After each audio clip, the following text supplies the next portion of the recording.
جی تو ناظرین، سن میرے دل ڈرامہ میں اب تک ہم نے دیکھا کہ دانیہ آتی ہے عمار کی طرف اور عمار اسے سب بتا دیتا ہے، جو بھی اس کی بات صدف سے ہوئی ہوتی ہے۔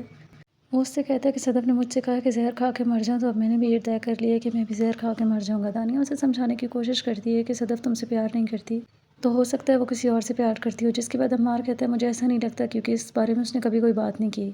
صدف اس سے کہتی ہے کہ لڑکیاں ایسی باتیں کسی سے نہیں کرتی، پھر وہ اسے کہتی ہے کہ مرنا ان کے لیے چاہیے جو آپ کے لیے مرتے ہوں۔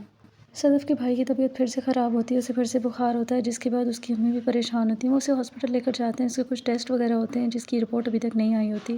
دروازہ کھٹکتا ہے تو عمار ہوتا ہے، دروازے پہ اس کی امی دیکھتی ہیں تو دروازہ بند کر کے صدف سے کہتی ہیں کوئی تم سے ملنے آیا۔ صدف سمجھ جاتی ہے، پھر وہ جا کر جب دروازہ کھولتی ہے تو دیکھتی ہے سامنے عمار ہوتا ہے، وہ فوراً سے دروازہ بند کر دیتی ہے۔ بلال اپنی سیکرٹری سے پوچھتا ہے کہ کیا آپ کو نامدار مرزا صاحب کی بیٹی کے بارے میں پتہ ہے، جس کے بعد وہ کہتی ہے کہ ہاں، وہ کالج میں میری جونیئر تھی تو میں جانتی ہوں۔ وہ اس سے اس کا نام پوچھتا ہے تو وہ اس کو بتاتی ہے کہ صدف نام ہے اس کا۔ پھر وہ اس سے پوچھتی ہے کہ کیا اس نے ہماری کمپنی میں اپلائی کیا ہے، جس کے بعد وہ کہتا ہے نہیں، اس نے اپلائی نہیں کیا۔ وہ کہتی ہے میں جانتی تھی وہ یہاں پہ کبھی اپلائی نہیں کرے گی۔ وہ پوچھتا ہے کہ کیوں نہیں کرے گی، جس کے بعد وہ کہتی ہے وہ تو کرنا چاہتی تھی، لیکن نامدار مرزا صاحب نے اس کو منع کر دیا۔ پھر وہ اس سے پوچھتا ہے کہ وہ کیسی ہے، جس کے جواب میں وہ کہتی ہے کہ وہ بہت خوبصورت ہے۔ وہ کہتا ہے میں یہ بات نہیں پوچھ رہا تھا، میں آپ سے پوچھ رہا تھا کہ وہ ہماری کمپنی کی ایگزیکٹو کی جاب کے لیے کیسی رہیں گی، جس کے بعد وہ کہتی ہے کہ وہ کافی ذہین ہے۔ پھر وہ اس سے صدف کا اپائنٹمنٹ لیٹر تیار کرنے کے لیے کہہ دیتا ہے اور ساتھ ہی اسے کہتا ہے کہ اس بارے میں وہ کسی اور کو فی الحال نہ بتائے۔ صدف عمار کے اوپر چھت سے پانی پھینک دیتی ہے کہ شاید وہ یہاں سے چلا جائے۔ اتنی دیر میں ان کی کوئی پڑوسن آ جاتی ہے عمار کو لے کر۔ وہ کہتی ہے کہ یہ تمہارے گھر کے باہر کھڑا تھا، اس لیے میں اسے یہاں پہ لے آئی ہوں اور تمہاری بیٹی نے اس کے اوپر پانی پھینک دیا ہے۔ پھر وہ عمار کو گھر کے اندر بلا لیتی ہے اور اس سے کہتی ہے کہ جو بھی بات کرنی ہے تم ابھی صاف صاف مجھ سے بات کرو۔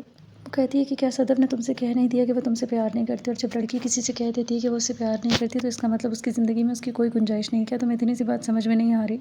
وہ کہتا ہے کہ وہ صدف سے بات کرنا چاہتا ہے۔ وہ پہلے تو منع کر دیتی ہیں، لیکن وہ پھر زہر نکال لیتا ہے اور کہتا ہے میں یہ زہر اپنے ساتھ ہی لے کر آئی ہوں، اگر آپ منع کریں گے تو میں اسے یہیں پہ کھا لوں گا، جس کے بعد وہ اسے کہتی ہیں اسے تم جیب میں رکھو، میں بلاتی ہوں اس کو۔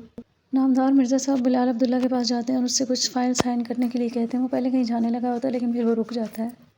وہ سائن کرتے ہوئے اپنے دوسرے امپلائی سے کہتا ہے کہ آپ نامدار مرزا صاحب سے بہت کچھ سیکھ سکتے ہیں، تو ان سے سیکھ لیں کیونکہ اس کی آپ کو ضرورت پڑے گی، جس کے بعد وہ اس سے پوچھتے ہیں کہ کیا آپ مجھے ریٹائر کرنے والے ہیں، تو وہ کہتے ہیں نہیں، میں آپ کو ریٹائر نہیں کر رہا۔ صدف جب آتی ہے تو وہ بہت زیادہ غصے میں ہوتی ہے اور وہ اس سے کہتی ہے تم نے میری امی کو دھمکی دی ہے کہ اگر تمہیں یہاں سے جانے کے لیے بولیں گے تو تم یہیں پہ زہر کھا لو گے تاکہ ہمارے لیے پرابلم ہو جائے۔ وہ اس سے کہتا ہے کہ مجھے صرف تم ایک سوال کا جواب دے دو، کیونکہ اگر تم نے جواب دے دیا تو میں چپ چاپ یہاں سے چلا جاؤں گا۔ وہ اس سے پوچھتا ہے کہ کیا وہ کسی اور کو پسند کرتی ہے، جس کے جواب میں صدف کہتی ہے نہیں، میں کسی اور کو پسند نہیں کرتی، لیکن میں کسی اور کو ہی پسند کر لوں گی، تمہاری میری زندگی میں کوئی جگہ نہیں ہے۔ وہ وہاں سے چلا جاتا ہے اور ایک ریسٹورینٹ میں بیٹھ کے کھانا کھا رہا ہوتا ہے، جب وہاں پہ دانیہ بھی آ جاتی ہے اور دانیہ اس سے پوچھتی ہے کہ وہ اتنا خوش کیوں ہے، جس کے بعد وہ کہتا ہے کہ ہاں، مجھے کچھ جواب مل گیا۔ وہ سمجھتی ہے کہ شاید صدف نے ہاں کر دی ہے، لیکن عمار دانیہ کو بتاتا ہے کہ اسے پتہ چل گیا کہ صدف کسی اور سے پیار نہیں کرتی، تو اس کا مطلب یہ اس کے لیے ایک اچھی خبر ہے۔ پھر دانیہ اس سے کہتی ہے کہ وہ کینیڈا جا رہی ہے، جس کے بعد وہ کہتا ہے تم مجھے اسی طرح چھوڑ کے جا رہی ہو یہاں پہ، جس کے بعد وہ کہتی ہے ہاں، میں مزید یہاں نہیں رک سکتی۔ صدف کے ابو جب گھر پہ آتے ہیں تو اس کی امی ان سے عمار کے بارے میں پوچھتی ہیں وہ کیسا لڑکا ہے، جس کے بعد وہ کہتے ہیں کہ وہ اچھا لڑکا ہے۔ پھر وہ بتاتی ہیں کہ عمار نے صدف کو پرپوز کیا ہے۔ وہ کہتے ہیں کہ اگر صدف کو کوئی اعتراض نہیں ہے تو انہیں کوئی اعتراض نہیں ہے اس بات پہ، لیکن وہ کہتی ہیں کہ صدف نے تو منع کر دیا ہے۔